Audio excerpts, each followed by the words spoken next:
Hi అండి, welcome back to my channel. ఈరోజు కథ ప్రేమ నిరాజనం 1వ భాగాన్ని వినేద్దాం. చుట్టూ కోలాహలంతో బంధువులు ఒక్కొక్కరిగా వస్తూ కలకల్లాడుతూ ఉంది ఆ పెళ్లి పందిరి. చూడమ్మా, ఎక్కడ ఏ లోపం జరగకూడదు, మగ పెళ్లివారి దగ్గర ఏ మాట రాకూడదు, వంటలు అద్భుతంగా ఉండాలి అని అంటూ వేణు పెళ్ళికొడుకు స్వాగతానికి అన్ని ఏర్పాట్లు అయిపోయాయా? వచ్చిన వెంటనే బామర్దే వెళ్ళి పెళ్ళికొడుకు స్వాగతం చెప్పాలంట. అక్కడ నువ్వు రెడీగా ఉండాలి, టైం అవుతుంది అన్నాడు.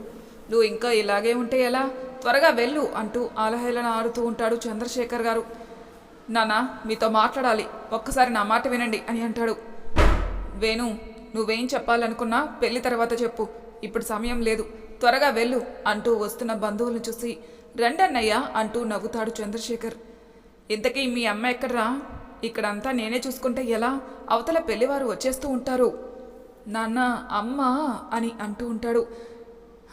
సరే ఆగు, నేనే వెళ్ళి చూస్తానులే అంటూ వెళ్తూ ఏంటో అన్నీ నేనే చూడాలి అంటూ వెతుకుతూ వెళ్ళిపోతాడు చంద్రశేఖర్. ఇంకోవైపు పెళ్లి కూతురు గదిలో అంతా నిశ్శబ్ద వాతావరణం. కానీ ఒక్కరి మాటలు మాత్రం బాధ ఇంకా కోపంతో కలిసి గొంతు గట్టిగా వినపడుతూ ఉంది. ఏం మాట్లాడవేంటే? ఇప్పటికైనా నోరు తెరు, అవతల పెళ్లికి టైం అవుతుంది, ఇప్పటికైనా మించిపోయిందే లేదు. ఈ పెళ్లి నీకిష్టం లేదని మీ నాన్నతో చెప్పు. ఇలా నువ్వు నిశ్శబ్దంగా ఉంటే నీ మెడలో తాలి పడిపోతుంది, అప్పుడు ఎవరం ఏమీ చేయలేం. జాను చేసిన తప్పుకి నువ్వెందుకే శిక్ష అనుభవిస్తావు? మాట్లాడు మహా అంటూ చూస్తూ ఉంది రాజేశ్వరి, మహా తల్లి. ఇంతలో రాజేశ్వరి, మహా రెడీ అయిందా అంటూ పిలుస్తాడు చంద్రశేఖర్, మహా తండ్రి. మహా, ఇప్పటికైనా మించిపోయిందే లేదు, నా మాట విను, లే అని అంటూ ఉంటుంది. మౌనంగా తలదించుకొని ఉంటుంది మహా. చంద్రశేఖర్ లోపలికి వస్తాడు. కళ్ళ నిండా ఆనందంతో కన్నీటితో మహాను చూసి తల నిమురుతాడు. బంగారు బొమ్మలా ఉంది మా మహా అంటూ మహా ఎదురుగా నిలబడి మహా ముఖాన్ని తన చేతుల్లోకి తీసుకుని నుదుటిన ముద్దు పెట్టుకుంటాడు. కన్నీరు పైకి ఊపికి వస్తున్నా లోపల దాచుకుంటూ తండ్రి కళ్ళలో ఆనందాన్ని చూస్తూ ఉంటుంది మహా. నా పరువుని నిలబెట్టేది కేవలం నా చిన్న కూతురే అంటూ కళ్ళ నిండా కన్నీటితో చూస్తూ, నువ్వు సంతోషంగా ఉన్నావా మహా? లేదంటే చెప్పు, ఇప్పుడే ఈ పెళ్ళి ఆపేద్దాం, మాకు నీ సంతోషం కన్నా ఏమీ ఎక్కువ కాదు అని అంటాడు. అది నన్ను అడగండి, నేను చెప్తాను అంటుంది రాజేశ్వరి. రాజేశ్వరి చూస్తాడు చంద్రశేఖర్. మీకు తెలుసు అది ఏ పరిస్థితిలో ఈ పెళ్లికి ఒప్పుకుందో అని. అన్నీ తెలిసే మీరు ఇలా అడిగి ఏం నిరూపించాలని చూస్తున్నారు? మీకు దానిపైన ప్రేమ ఉందనా? ఉంటే మీరు ఇలా దీనిని ఇష్టం లేని పెళ్లి ఉచ్చులో దించరు అని అంటూ ఉంటుంది. అమ్మా అంటూ చూస్తుంది మహా. మహాని చూస్తుంది రాజేశ్వరి. నాకు ఈ పెళ్లి ఇష్టమని నేను ఎన్నిసార్లు చెప్పానమ్మా? నా ఇష్టం అడిగే కదా నాన్న వారికి మాటిచ్చారు. అది తెలిసి కూడా నువ్వు ఏదే నీ ఇష్టం? నీ కళ్ళలో మా కనిపించడం లేదే నీ ఇష్టం? నేను నిన్ను నవమాసాలు మోసి కన్న తల్లిని. నీ కంటి లోపల కన్నీరే దాచావో లేదా కన్నీటి సముద్రాన్ని నింపుకున్నావో నాకు కనపడుతూ ఉంది. అది దానికి నచ్చిన వారినే చూసుకొని పారిపోయింది. ఈయన అని అంటుండగా రాజేశ్వరి అంటూ అరుస్తాడు చంద్రశేఖర్. ఒక్కసారిగా భయంతో ఉలిక్కి పడతారు రాజేశ్వరి ఇంకా మహా. ఇంకొకసారి నీ పెద్ద కూతురు పేరు కూడా వినిపించిందంటే ఈ ఇంట్లో ఏం జరుగుతుందో నీకు తెలుసు అని అంటాడు. నాన్న అంటూ చెయ్యి పట్టుకుంటుంది మహా. ఆవేశంతో ఊగిపోతాడు చంద్రశేఖర్. మహా చేతి వైపు చూసి మహాని చూస్తాడు. ఇంతలో చంద్రశేఖర్ అరుపు విని కంగారుగా వచ్చి చూస్తాడు వేణు, మహా వాళ్ళ అన్నయ్య. నాన్న, అమ్మ కేవలం నా మీద ప్రేమతో అక్క అని అంటుంటే మహాను కోపంగా చూస్తాడు. మహా భయంతో, అదే అమ్మ కేవలం నా గురించి బాధ తప్ప ఇంకెవరి పేరో మీ దగ్గర ప్రస్తావించాలని కాదు అని అంటుంది. అయితే మీ అమ్మతో చెప్పు, నీ ఇష్టానికి నేను కూడా గౌరవం ఇస్తాను, ఇది నీ ఇష్టంతో ఒప్పుకున్న పెళ్ళే అని కోపంగా బయటికెళ్ళిపోతాడు చంద్రశేఖర్. తండ్రి వెళ్ళిన వైపే చూస్తూ ఉంటుంది మహా. మహా, అమ్మ చెప్పింది నిజం. జాను చేసిన తప్పుకి నువ్వు నీ జీవితాన్ని నరకంలోకి పెట్టుకోకు. మహా మౌనంగా ఉంటుంది. కన్నీటిని జారవిడిస్తూ కళ్ళు మూసుకుంటుంది. గతంలో చూడండి చంద్రశేఖర్ గారు, మీరు రైల్వే డిపార్ట్మెంట్లో జీవితాంతం జాబ్ చేసినా ఇలాంటి సంబంధం మీ అమ్మాయికి తీసుకురాలేరండోయ్. జానకికి ఉన్న గుణానికి మంచితనానికి తన మనసుకి ఇతని సరైన వరుడే అంటూ ఫోటో చూపిస్తాడు పెళ్లిళ్ళ పేరయ్య. ఫోటో చూస్తూ ఉంటాడు చంద్రశేఖర్. అబ్బాయి పేరు అభిరామకృష్ణ. జగదీష్ కృష్ణ గారు తెలిసే ఉంటారు, జేకే కాలేజీ చైర్మన్ ఇంకా ఎండి కూడాను. ఆయన భార్య వసుంధరాదేవి గారు ఉత్తమ ఇల్లాలనే చెప్పాలి. మనసు చాలా మంచిది. ఇంకా ఆయనకి ఒక్కడే కొడుకు, ఒక్కతే కూతురు కూడా. కూతురికి ఈ మధ్యనే పెళ్లి కుదిరింది. అబ్బాయి తన మేనల్లుడే, కానీ పెళ్లికి ఇంకో సంవత్సరం పట్టేలా ఉంది. ఇంకపోతే అబ్బాయి మాత్రం సున్నితమైన మనసు కలిగిన వ్యక్తి. వాళ్ళ కాలేజీలోనే స్వశక్తిగా బ్రతకాలని లెక్చరర్గా చేస్తున్నాడు. అంటే ఆ అమ్మాయి చదివిన కాలేజే కదా? అవునండి, ఇప్పుడు మీ చిన్నమ్మాయి కూడా అదే కాలేజే కదా.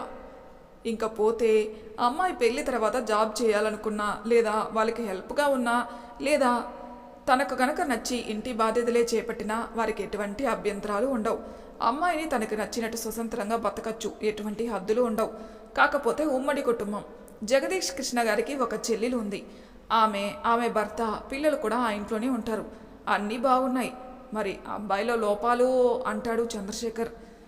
పేరయ్య గారు షాక్ అయి చూస్తారు.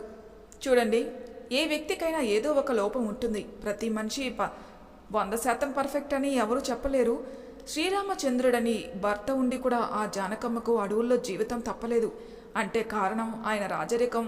రాజుగా ఆయన బాధ్యత నిర్వర్తించడానికి భర్తగా ఓడిపోయాడని నా అభిప్రాయం. అందుకే అడుగుతున్నాను అని అంటాడు. పేరయ్య చిన్నగా నవ్వి, నాకు తెలుసండి మీరు ఇలాగే అడుగుతారని. కానీ మీరు ఒకటి మర్చిపోతున్నారు. మన జానకమ్మ కోసం ఎలాంటి వరుణ్ణి చూడాలో నాకు తెలీదా? జానకమ్మ లాంటి మనసే ఆ బాబుది కూడా. కాకపోతే ఒక్కటే లోపం, మోసాన్ని భరించుడు. ఎవరినైనా తనని మోసం చేశారంటే నిమిషం కూడా ఆలోచించడు ఆ మనిషిని ద్వేషించడానికి. మన జానకమ్మ కూడా ఇలాంటి స్వభావం కలదే కదా. కానీ కొంచెం శాంతమూర్తి. ఇంకా మోసం చేసే స్వభావం లేనిది గనక ఎటువంటి సమస్యలు తలెత్తవని నా నమ్మకం అని అంటాడు పంతులు. చంద్రశేఖర్ ఆలోచనలో పడతాడు. సరే, ఇంట్లో విషయం చెప్పి మీకు కబురు చేస్తాం అని అంటాడు. మంచిది బాబు అంటూ నమస్కారం చేసి వెళ్ళిపోతాడు పేరయ్య గారు. ఎదురుగా వచ్చిన మహా ఆ మాటల్ని వింటుంది. ఎలా ఉన్నావు మహా అని అంటాడు. చిన్నగా నవ్వి బాగున్నాను అంటూ తలూపుతుంది. పేరయ్య గారు వెళ్ళిన తర్వాత చంద్రశేఖర్ మహాని పిలిచి, అమ్మా మహా అంటూ ఫోటో చూపించి, చూడమ్మా మీ కాలేజీ ప్రొఫెసర్ అంట కదా, ఎలాంటి వాడో నీకు తెలుస్తుంది కదా. మహా ఫోటో చూసి చిన్నగా పెదవి విరిచి నవ్వి, మంచివారే నాన్న, కాలేజీ వారిదే అయినా ఆ పొగరు కొంచెం కూడా ఉండదు. ఆయన అక్కడే చదివారట, అక్కడే ప్రొఫెసర్గా కూడా చేస్తున్నారు అనగాని, మంచిది, మా మహా చెప్పిందంటే కళ్ళు మూసుకొని నమ్మొచ్చు అని. తన అక్క విషయంలో ఎటువంటి పొరపాటు చేయనివ్వదు మా మహా అని అంటాడు చంద్రశేఖర్. అయితే నేను కుటుంబం గురించి కూడా తెలుసుకుని మంచిదే అయితే రమ్మని కబురు పెడతాను అని అంటాడు. మహా నవ్వుతూ వెళ్ళిపోతుంది. అక్క అంటూ పరుగున వెళ్తుంది మహా జానకి దగ్గరికి. ఫోన్ మాట్లాడుతున్న జానకి మహా పిలుపుకి కాల్ కట్ చేసి లేచి నిలబడుతుంది. అక్క అంటూ గిరిగిరా తిప్పి విషయం చెప్తుంది మహా. జానకి మహాని చూసి చిన్నగా నవ్వుతుంది బ్లష్ అవుతూ. అలా జానకిని గుర్తు చేసుకుని కళ్ళు తెరుస్తుంది మహా కన్నీటితో. వదిన, పెళ్లివారు వచ్చేశారు అంటూ వచ్చి చెప్తుంది రాజేశ్వరి ఆడపడుచు గాయత్రి. రాజేశ్వరి ఇంకా రాజేష్లు కంగారుగా మహాని చూస్తారు. మహా గట్టిగా ఊపిరి పీల్చుకుని పెళ్లికి సిద్ధమవుతుంది. వేణు వెళ్ళు, నువ్వే స్వాగతం చెప్పాలి, వెళ్ళు అంటూ పంపుతుంది గాయత్రి. వేణు రాజేశ్వరిని చూస్తాడు. కన్నీటితో మహాని చూస్తుంది రాజేశ్వరి.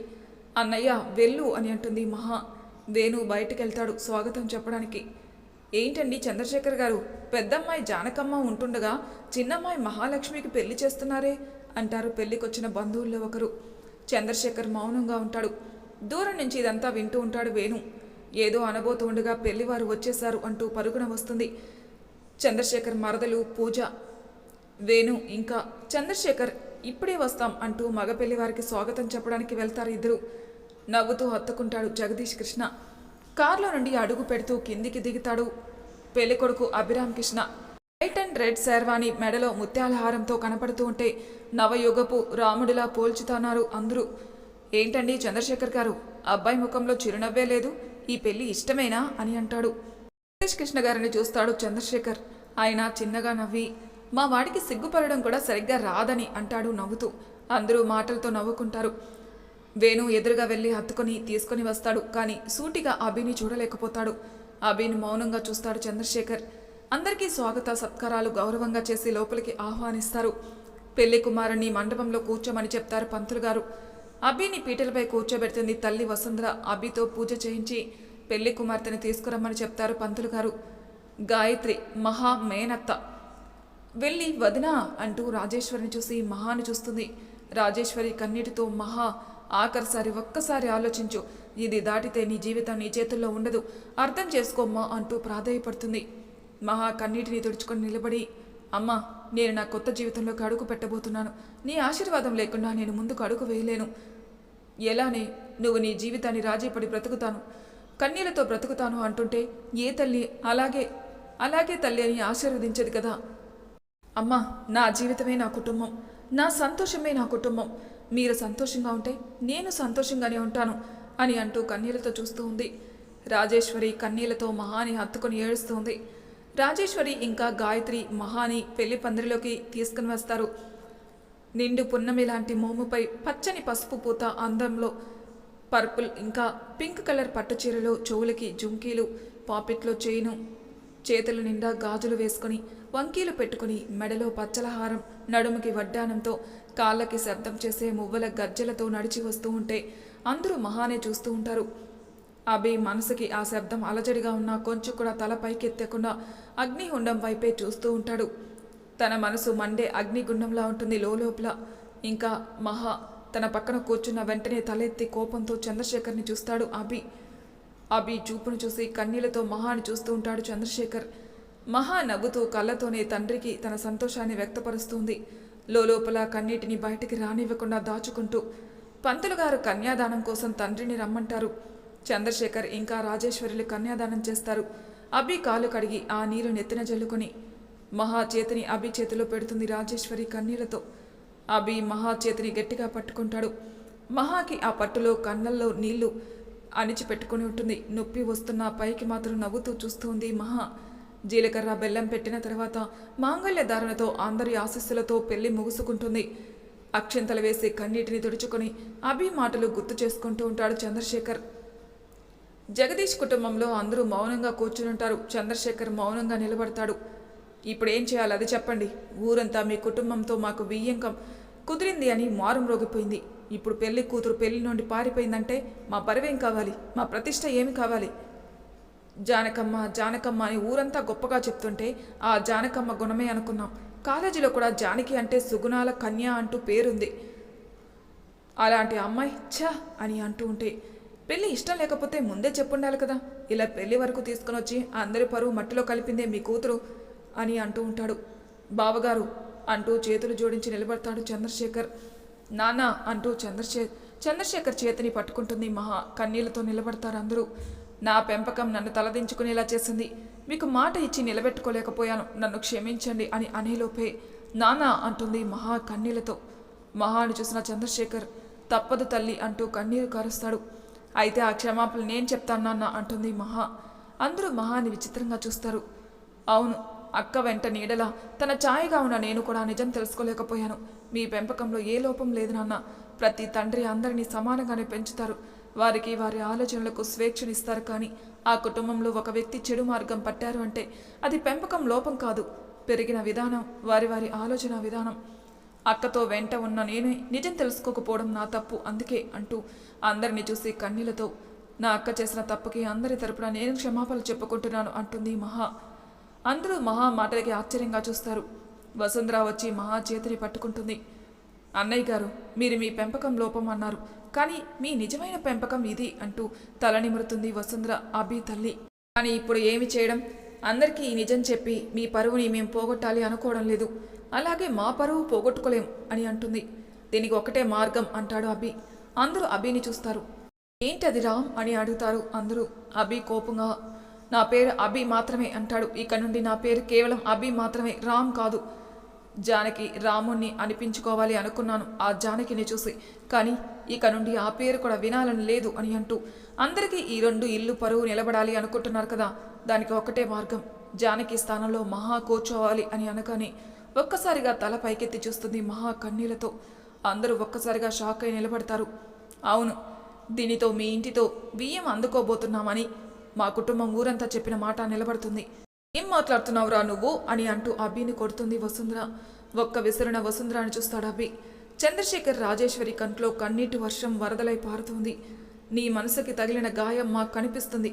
జానకిని చూసిన క్షణం నుండి నువ్వు తనని ప్రాణంగా ప్రేమించావు. అలా అని ఎవరో చేసిన తప్పుకి ఇంకెవరికో శిక్ష వేయాలని చూస్తున్నావు నువ్వు. అదే అయితే అది చేసిన తప్పుకి అందరూ శిక్ష ఎందుకు అనుభవించాలి అని అంటూ నిర్ణయం మీ చేతుల్లోనే ఉంది. దీనికి మీరు ఒప్పుకుంటే జానకితో నాకు ఈ పెళ్లి ఇష్టం లేక మహాని ప్రేమించి పెళ్లి చేసుకుంటున్నానని నేను చెప్తాను. దీనితో రెండు కుటుంబాల పరువు మర్యాదలు నిలబడతాయి, ఆలోచించుకోండి అంటూ వెళ్ళిపోతాడు అభి. అభి మాటలు గుర్తు చేసుకున్న చంద్రశేఖర్ కన్నీళ్లతో అభి ఇంకా మహాని చూస్తూ ఉన్నాడు. పెళ్లి తంతు ముగుస్తూ ఉంది. అప్పగింతలు కూడా జరిగిపోతాయి. బావగారు, మహాని మీ చేతుల్లో పెడుతున్నాం ఇక నుండి అని అంటూ ఉండగా చంద్రశేఖర్ చూస్తాడు. కన్నీరు కారుస్తూ మహాని హత్తుకుంటుంది రాజేశ్వరి. మహా ఇక నుండి మా కూతురు అన్నయ్య గారు అంటూ చూస్తుంది వసుంధర. నా కూతురుతో పాటు సమానంగా చూసుకుంటాం. ఇక నుండి మహాకి తల్లి తండ్రి అన్నీ మేమై చూసుకుంటామని మీకు మాటిస్తున్నాం అంటూ మహా తలనిమురుతుంది వసుంధర.